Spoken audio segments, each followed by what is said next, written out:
Some people think power is about status. Others think it's about money. But the rarest ones, they know power is about doing what's right, no matter the cost.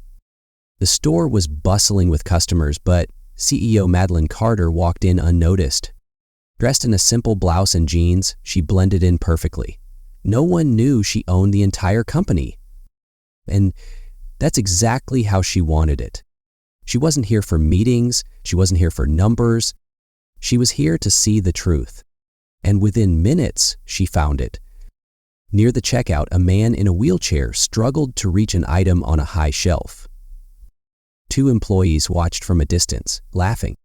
"Look at him, should we give him a stepladder?" "Nah, let's just wait and see how long it takes before he gives up." Madeline froze. Her stomach twisted as the men snickered, their voices dripping with cruelty. The customer's hands trembled as he reached again. Failing, Madeline had seen enough. She strode forward, grabbing the item off the shelf and placing it gently in the man's cart. His eyes widened. "Oh, thank you, ma'am." Madeline smiled softly. "Of course, sir, any time."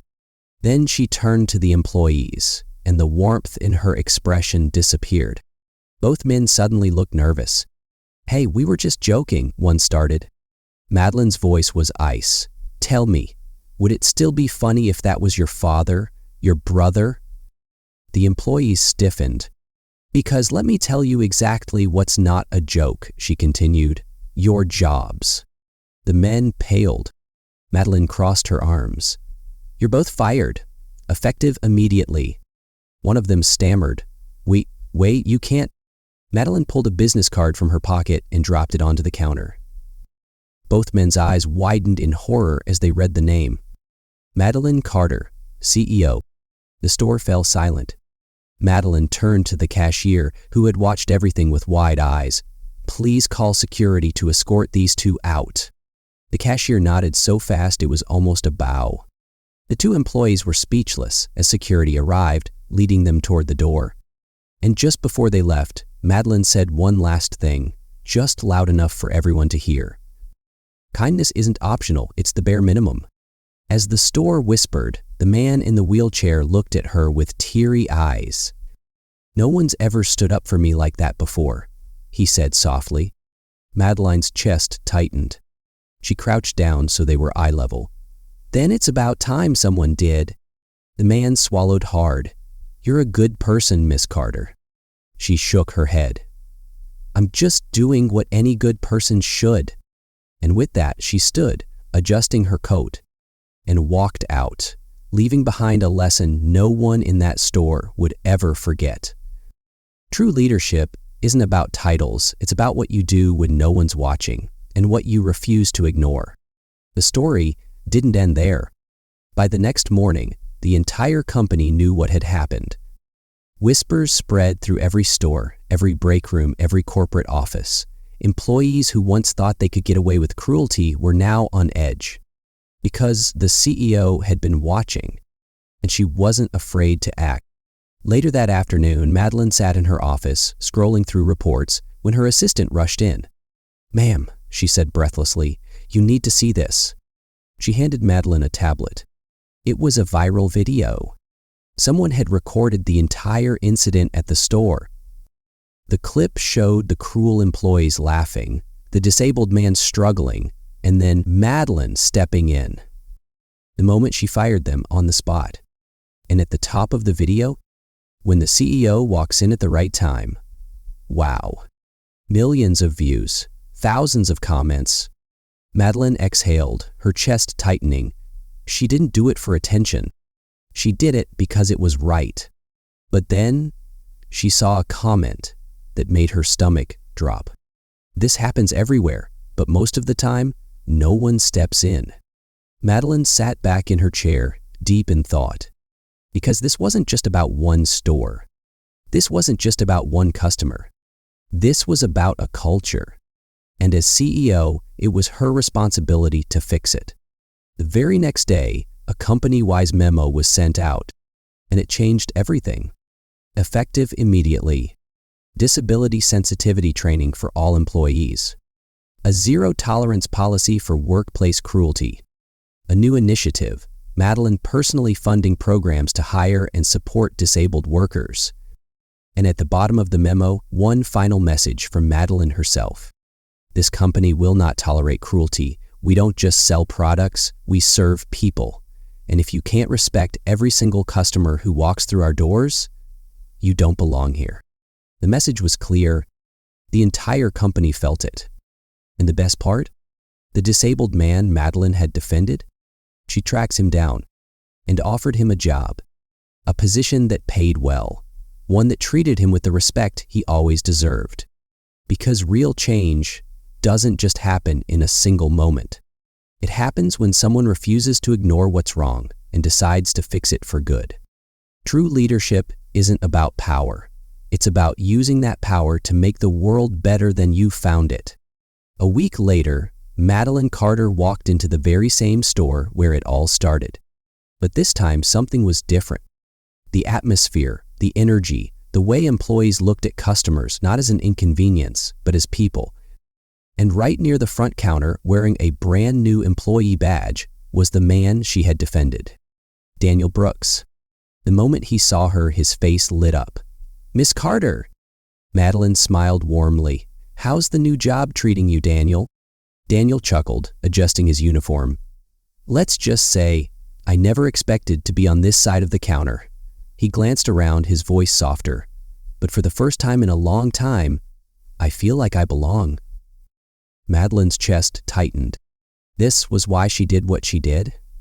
Not for headlines, not for praise, but because one moment of kindness could change someone's life. And Daniel? He wasn't invisible anymore. Just as Madeline was about to leave, the store manager approached her, looking nervous. "Ma'am, I just wanted to say," he swallowed hard, "what you did, it made us all think, and I promise this store is going to be better, because it needs to be." Madeline studied him for a moment, then nodded. "Good, because kindness isn't just my policy." Her gaze swept across the store. "It's the new standard." And with that, she walked out, knowing that she hadn't just changed a company. She had changed a culture.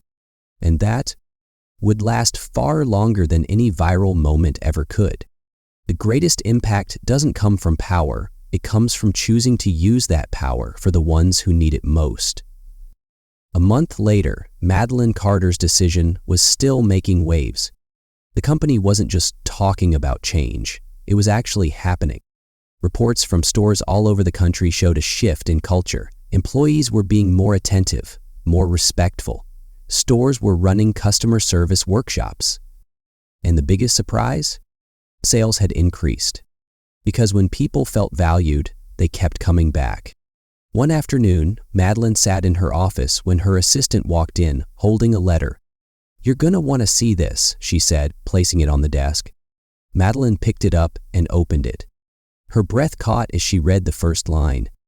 "Dear Miss Carter, I wanted to thank you, not just for standing up for me, but for standing up for people like me, people who are often ignored.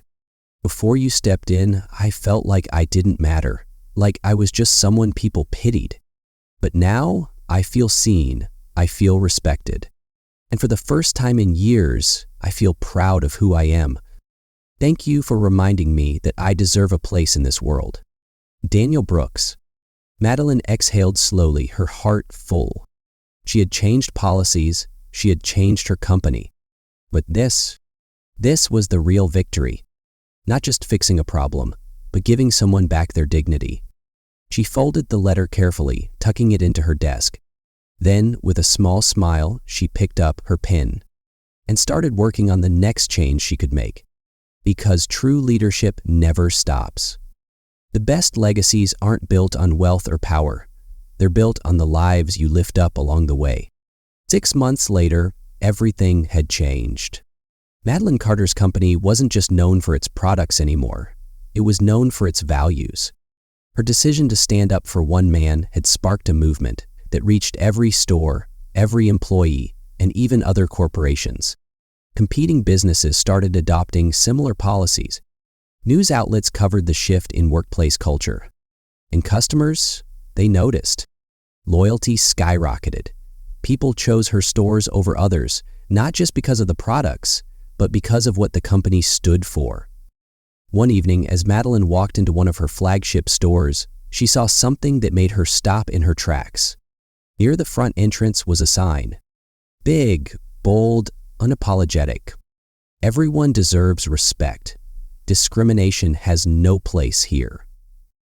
Her chest tightened. She hadn't ordered that sign. The employees had put it up on their own. That's when she knew this wasn't just a company rule. This was who they had become. As she turned to leave, she spotted a familiar face near the checkout. Daniel Brooks, now a full-time store supervisor. Smiling, confident, thriving. He caught her eye and gave her a small nod of gratitude. Madeline smiled.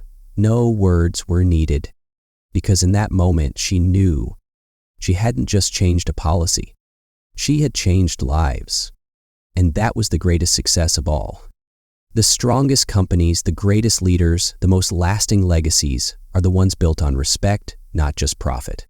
As Madeline stepped outside, she took a deep breath, watching the city move around her. A year ago, she had walked into that store as an undercover CEO, expecting just another routine visit. Instead, she had found a moment that tested everything she stood for. And she had made a choice to act. Not for headlines, not for profits, but because it was the right thing to do. That night, she sat in her office, looking out over the skyline. She had built her company from the ground up. She had won awards, made millions, gained power. But none of it compared to this.